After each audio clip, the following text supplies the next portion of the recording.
Hey everybody, it is Tom Sheehan of the Sheehan Real Estate Group of Compass here with your Q3 Greater Boston real estate market update. And since we're in Q4, the most real estate activity we see in this region is in the books. So not much that's going to change around here. So we have a good sense of what the annual numbers are going to be for 2024. We'll take a look at those. And then we'll get into what you should do if you're a buyer or a potential seller, either thinking about it now or thinking about it in the near future. So let's look at those numbers after Q3. And as always, we're going to start at the median sale price of a single family home in Greater Boston through Q3 of 2024.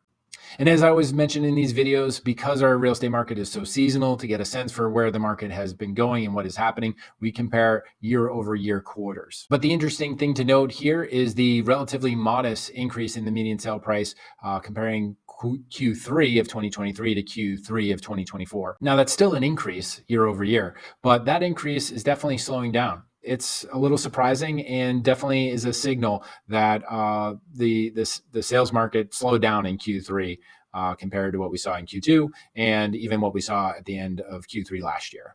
And then we look at the condo market and we see similar modest year over year gains in the median sale price of a condo in Greater Boston. Last year, the Q3 year over year appreciation in the median sale price of a condo was 7%. And for some additional context, this 1.4% increase in the median sale price of a condo represents the lowest Q3 year over year increase in the value of condo in the past 5 years. The big story of the Q2 market update was the significant increase in the number of single family homes, new single family homes we saw listed in Q2 this year compared to last. That increase was 18% year over year after a relatively flat Q1 year over year look. And in Q3, we didn't maintain that same level of pace, but it was nice to see a 10% increase in the number of single family homes listed for sale in Q3 of this year compared to last. So additional hope that we may have seen the bottom of the number of new single family homes listed for sale, at least in the most recent history. In a similar story in the condo market, we saw an 8% increase in the number of new listings of condos in Greater Boston this Q3 compared to last Q3. And this is where things get interesting. So while the new listings of single family homes year over year didn't maintain the momentum, the growth in active inventory did. So just to be clear, new listing inventory is new listings that weren't on before versus existing listings that have sat on the market and continue to sit without an offer. In Q2, we saw a year over year increase of 15%. In this quarter, we've seen an increase in the number of active listings of this year compared to last by up to 20%. And what that tells us is the current real estate market is not absorbing the number of listings at a same rate as it was last year. The inventory rates are still poor, historically speaking, but it is some welcome relief for buyers who are having more choices out there in the market. And in the condo market, we've seen a similarly large increase in the number of active listings this quarter of 2024 compared to the third quarter of 2023. Last quarter, we saw about an 8% increase in the number of active listings. In this quarter, we saw up to 19% year over year. And as you can see, this doesn't yet compare to the COVID year when we saw a huge leap in the number of condos available for the market, but still some clear signs of a softening condo market.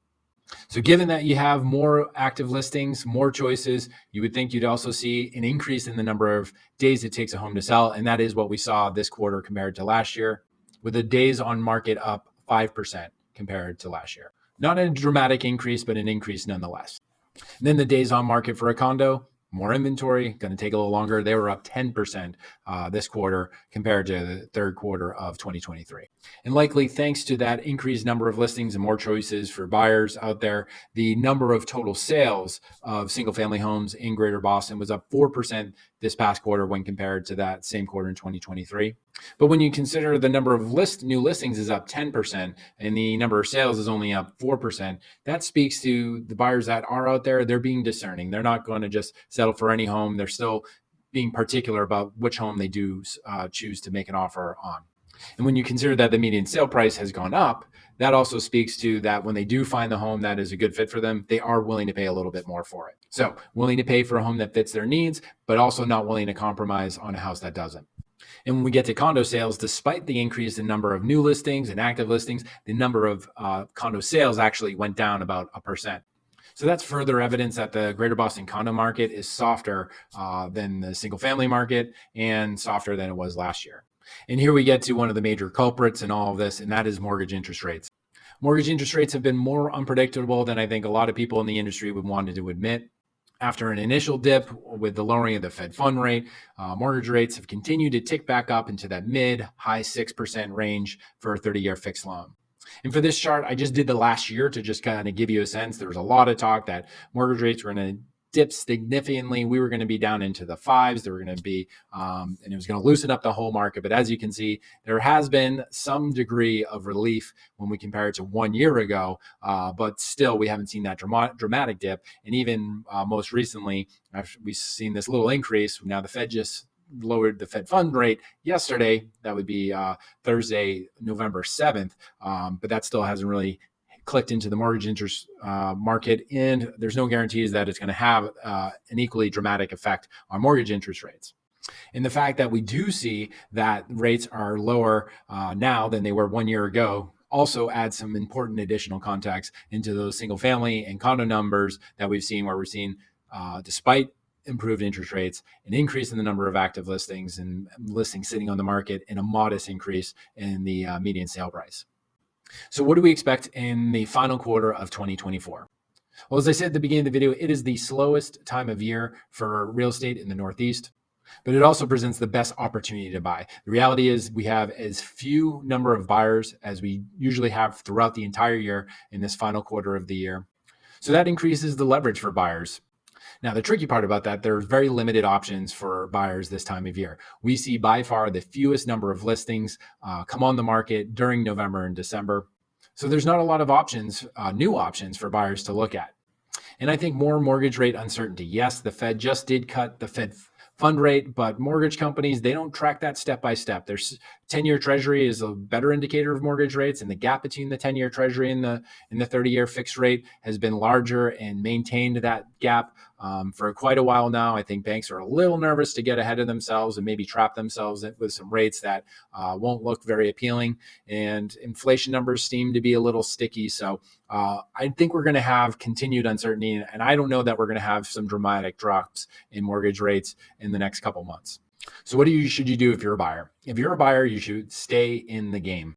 It's really hard to continue your house hunt through the winter months. There's not as many new listings to get excited about. It gets darker earlier. It's cold. So it's just not an easy time to stay in the game. But this is when the best deals happen. And that's what I mean by taking advantage of market timing. As you saw, we see a lot more homes listed for sale right now, active listings. Those sellers know it's coming to the end of the year. They know their time is running out to sell this home. So as buyers, you can use that to your advantage and get a home at a relative value to what it may have sold for a couple months ago or might sell in a few months. And to that end, don't be afraid to make a below asking offer. Maybe not for those brand new listings that look really nice and still are getting a lot of activity. But if a home's been sitting on the market for a couple weeks, I'm telling you, that seller's getting pretty nervous. So don't be afraid to make an aggressively low offer price, because you just never know what's going to stick. And if you're a seller or a potential seller, first, you need to adjust your expectations even beyond the normal seasonal adjustment of expectations. As you saw in those numbers, the market is softening just year over year. So this winter, I expect, is going to be softer than last winter. So all winters are tough times to sell, and it seems as though this winter is going to be even more difficult time to sell.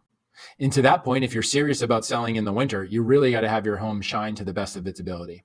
Despite there being more inventory and homes sitting longer, prices are still going up. So that speaks to the fact that buyers, when they do see something that's appealing to them, that they can feel good about, they're willing to pay a higher price for it.